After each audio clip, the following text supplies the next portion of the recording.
Inside Angola's death row, last days and rituals. Louisiana State Penitentiary, better known as Angola, houses the largest death row in the United States. Behind the razor wire and guard towers lies a world few outsiders ever see. Men awaiting execution under one of the nation's most secretive and controversial regimes. Today we're taking you inside Angola's death row, its final days, its rituals, and the stark reality of state-sanctioned death. This is not rumor.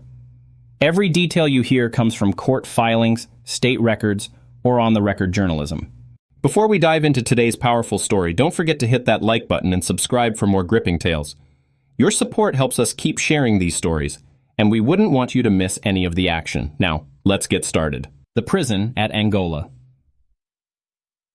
Angola, officially the Louisiana State Penitentiary, sprawls across 18,000 acres of former plantation land in West Feliciana Parish. Named after the African country from which many enslaved people were brought, the facility became a state prison in 1901. Today it houses more than 5,000 inmates, with Louisiana's entire male death row population concentrated in one unit here, Louisiana Department of Public Safety Corrections Annual Report, 2023.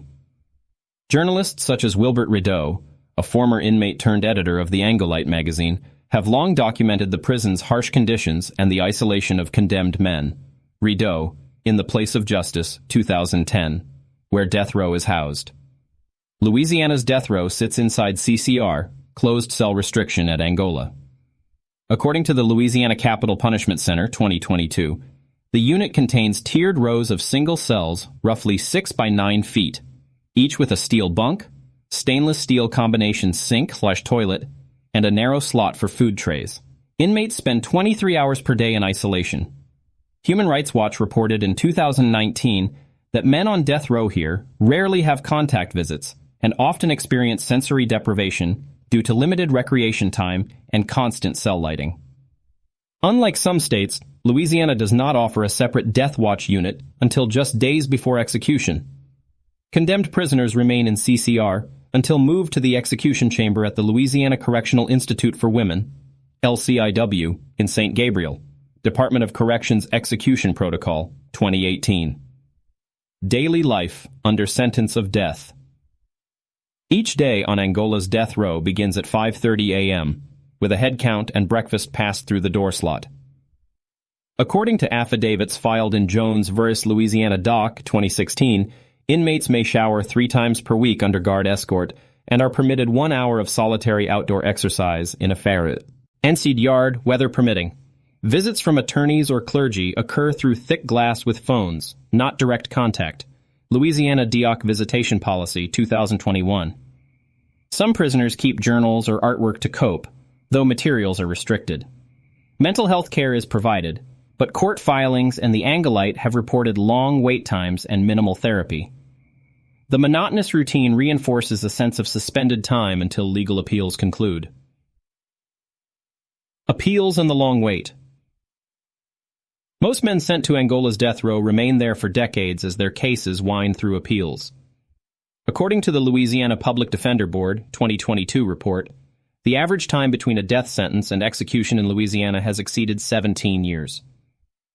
Federal habeas corpus reviews, claims of ineffective counsel, or new evidence can lead to stays or reversals.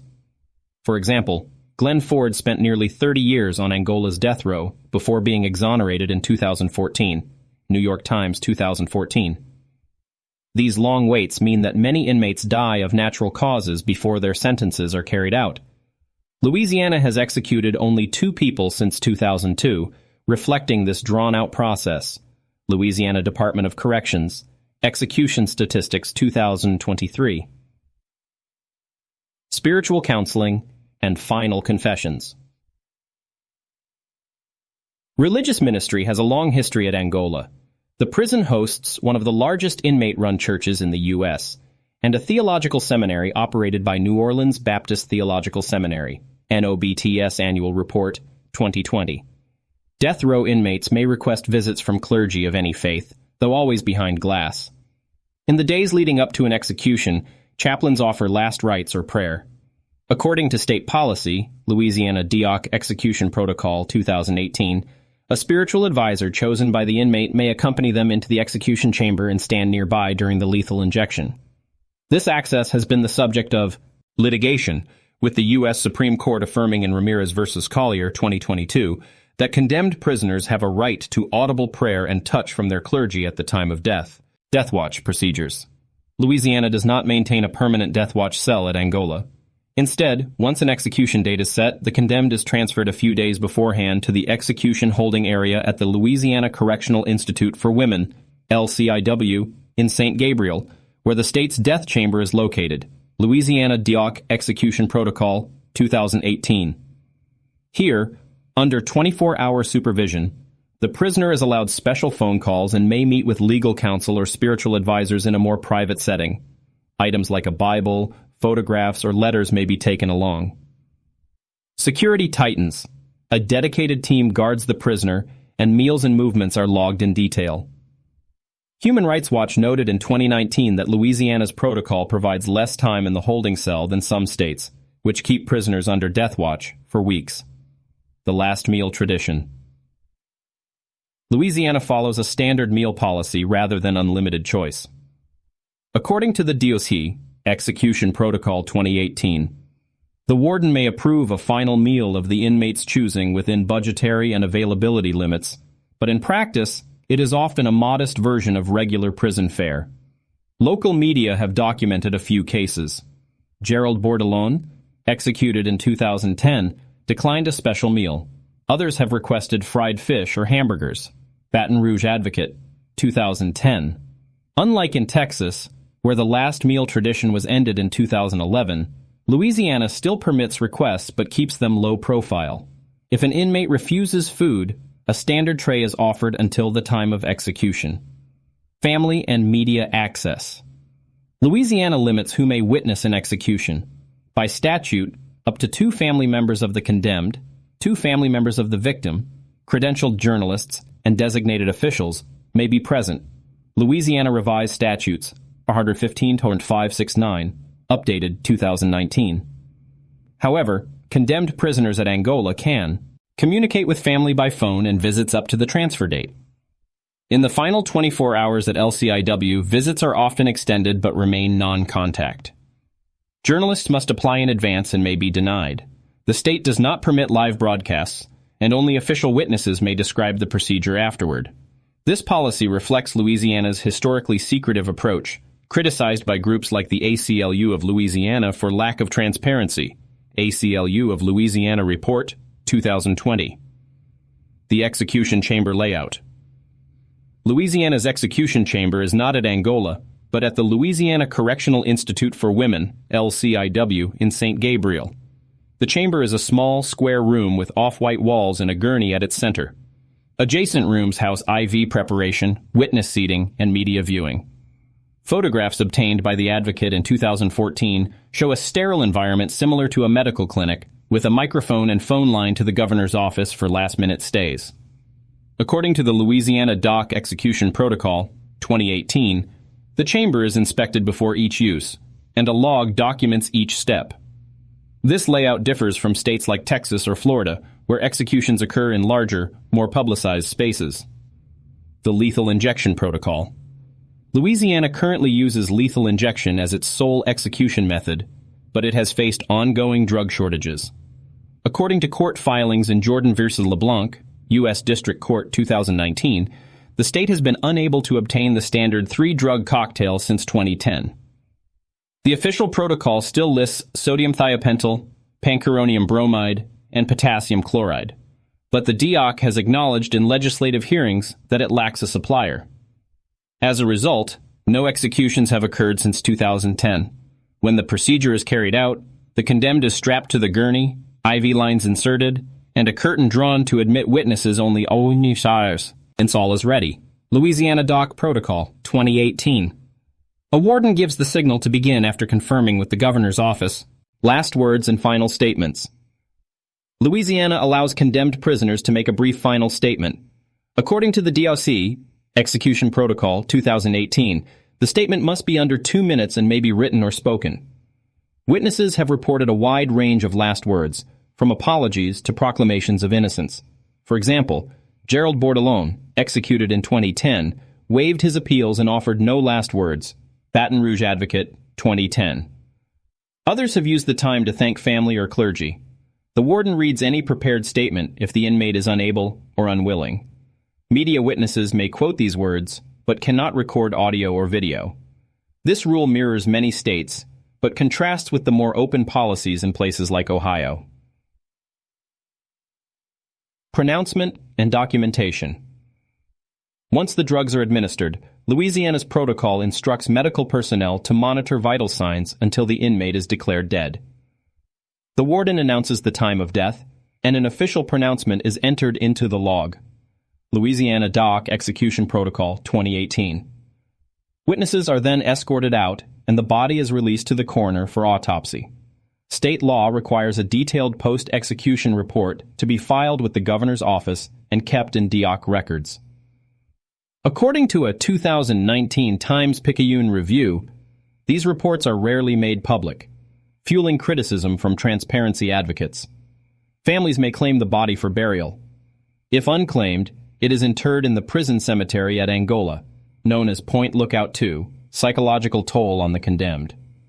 Years or decades under a death sentence in near-total isolation take a documented mental health toll. According to a 2016 study by the Journal of the American Academy of Psychiatry and the Law, prolonged solitary confinement increases rates of depression, anxiety, and psychosis. In Louisiana, this issue surfaced in Jones v. Louisiana Doc 2016 with plaintiffs alleged inadequate psychiatric care for death row inmates. The Department of Corrections responded by increasing on-site mental health evaluations, but human rights groups, including the ACLU of Louisiana 2020 report, argue that access remains limited. Former Angola inmate and journalist Wilbert Rideau wrote that time on death row is a slow erasure of the self. In the Place of Justice, 2010. Coping rituals and creative outlets. Even within strict limits, condemned prisoners develop routines and creative outlets. Court filings and interviews published in the Angolite magazine show inmates making small drawings, writing poetry, or building miniature objects from paper and soap. Louisiana State Penitentiary has permitted limited art supplies since the 1990s under warden approval. Religious practice is another coping mechanism. Chaplains report that Bible study groups via correspondence are common. New Orleans Baptist Theological Seminary 2020 Annual Report. Some prisoners memorize scripture or meditate daily. These rituals are not trivial. They are often described in affidavits as the only way to mark time and maintain identity. The role of other prisoners and staff. Death row at Angola is physically separated from the general population, but corrections officers and support staff form the only regular human contact for condemned inmates. In interviews with The Advocate, 2019, several former guards describe developing professional distance to handle the emotional burden. They escort inmates to showers, medical visits, and eventually to LCIW for execution. Some long-term staff become the only familiar faces a prisoner sees for years. Meanwhile, a handful of trustee inmates, prisoners from the general population with special status, perform tasks like delivering meals or cleaning, though they have no direct contact with death row cells. Louisiana. A Doc Operations Manual, 2021. This closed ecosystem shapes daily life and the atmosphere of the unit, legal activism, and moratorium efforts. Louisiana's death penalty has been under sustained legal challenge. The state's public defender system is chronically underfunded. In 2022, the Louisiana Public Defender Board reported a backlog of capital cases with no assigned lawyers.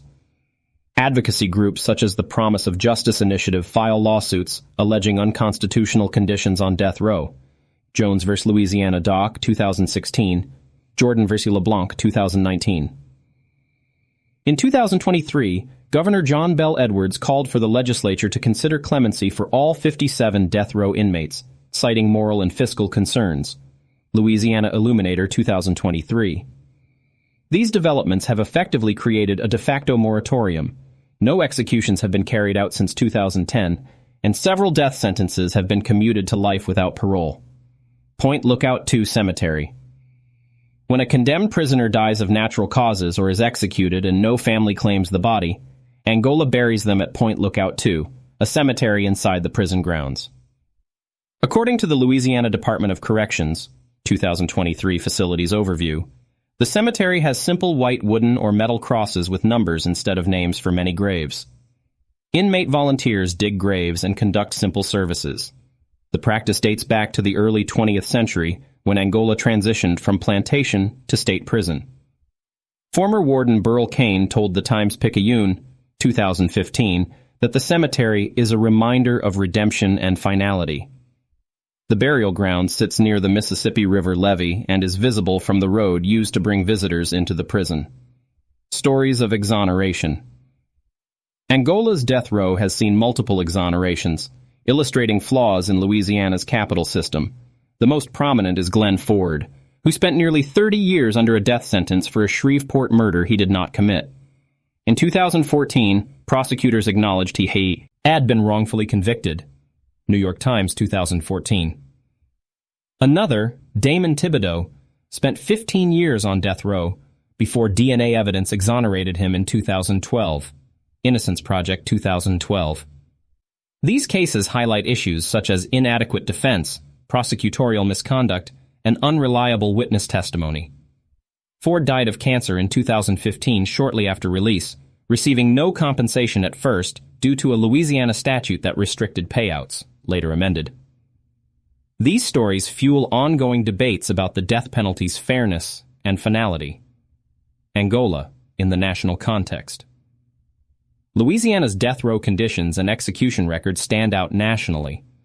According to the Death Penalty Information Center, DPIC 2023, Louisiana has one of the highest per capita death sentencing rates but one of the lowest execution rates in recent years, creating a backlog of condemned inmates. Its use of solitary confinement for all death row prisoners contrasts with states like California, which in 2016 began allowing more out-of-cell time after litigation. A 2020 Marshall Project analysis ranked Angola among the most restrictive death row units in the country. These disparities make Angola a key case study for debates about capital punishment in the U.S., often cited in amicus briefs and academic research. The future of Louisiana's death row. As of 2023, Louisiana had 57 men on death row at Angola and no scheduled executions. Louisiana DIOC, 2023. Governor John Bell Edwards publicly urged the legislature to consider clemency for all of them, citing the state's record of wrongful convictions. Louisiana Illuminator, 2023. The DIOC has also acknowledged in hearings that it lacks lethal injection drugs and has explored alternative methods such as nitrogen hypoxia, but none are approved yet. This political and logistical impasse has created uncertainty for condemned inmates, staff, and victims' families alike. Whether Louisiana abolishes the death penalty or revives executions remains unresolved. Until then, life on Angola's death row continues in suspended time, an extraordinary intersection of law, punishment, and human endurance. Voices from inside and beyond.